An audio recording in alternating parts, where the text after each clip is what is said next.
and the story behind Off the Wall and Onto the Stage. In ballet, music and dance have long been happy partners, creating exquisite and memorable pictures on stage. But what happens when the genesis for a ballet is itself a series of pictures, and those paintings become an equal third partner? That question is delightfully answered in Off the Wall and Onto the Stage, a new ballet based on the works of artist Jonathan Green. To fully appreciate the evolution of this unusual ballet, it's necessary to know the story behind the story. And that story begins with Green, whose works are a vibrant and colorful recollection of his childhood, growing up in the Gullah culture of the southeastern United States. I was very careful about how to paint my community and what to show and what not to show. And I began by simply paintings about everyday things that people would do. Laundry scenes, church settings, farmers in the community, kids in the community, and from that it just grew, and it has not stopped growing, because there's just, when you know your subject matter, you can paint endlessly. Green began by approaching his subject matter through the scenes in his memory and his imagination. I intentionally started painting from the perspective of a child. So my paintings were very folk, very primitive looking. And I wanted my audience to grow with me in terms of my development as a professional artist. So I actually, with all that I learned from the Art Institute and from the great masters, I sort of put all of that aside and started all over again from my earliest recollection as a child, what people looked like, what the landscape looked like, what the colors looked like.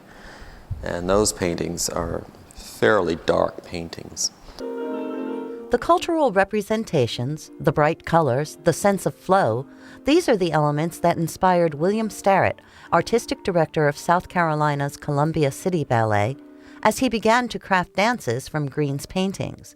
But the original idea was something of an accident, as Starrett explains. Jonathan was in South Carolina as a keynote speaker at the State House, and I was receiving the Verner Award from the governor at the time.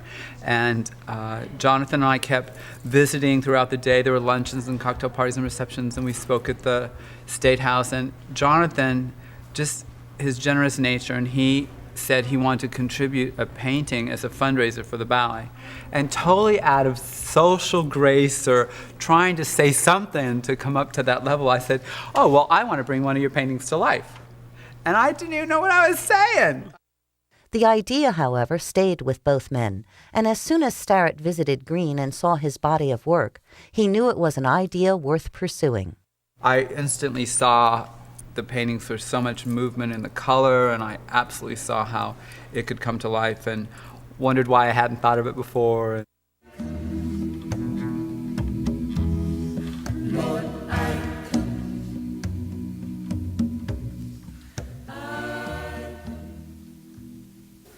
Sweet chariot.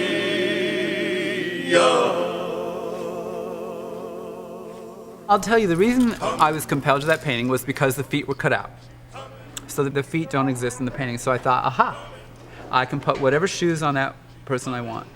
And then I knew Jonathan's favorite color was yellow. I was just incredibly drawn to that painting. And then I loved the movement in the painting. And then I loved the challenge of getting her out of the swing and into dancing. And then I loved the challenge that it's not clear what nationality that person in that painting is. And I know that Jonathan did that intentionally. You don't know if she's a white girl, a black girl, an Indian girl, a Japanese girl. You just don't know for sure. Swing down, chariot, stop and let me ride. Swing down, chariot, stop and let me ride. Rock me, Lord, calm and easy. I got a home on the other side. To complete the dance picture, however, Starrett needed the right music. For that, he turned to singer-composer Marlena Smalls, a decades-long friend of Green, who brings to life his portrait of blues singer Bessie Mae Smith in the ballet's second act. This piece of work that William has worked so diligently on is very creative, and it's political, and it's human, It's full of life and color.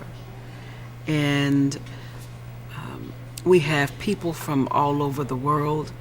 We have people with different ethnic backgrounds within America on stage, and we have black males with white females in very sultry movement, and we have just life in America as we know it. Creating dances from visual images is a challenging task to undertake, but this happy mixture of music, dance, and painting creates a whole that is greater and more captivating than the sum of its parts. What's more, it provides a lesson in culture and tolerance that's hard to forget. For Arts Edition Prime Time, I'm Janina Bertolo.